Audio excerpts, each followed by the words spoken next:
everyone, my name is Haley. Welcome to Red Deer.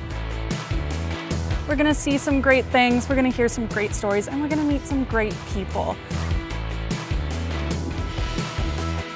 Behind me here is the original courthouse of Red Deer. This is the Francis the Pig statue.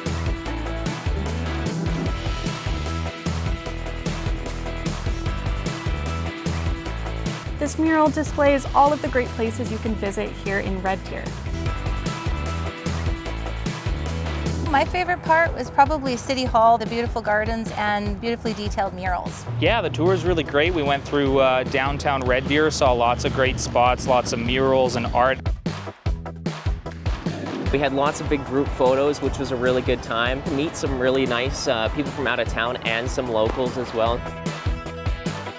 Right here is the cenotaph that they've built this entire park around.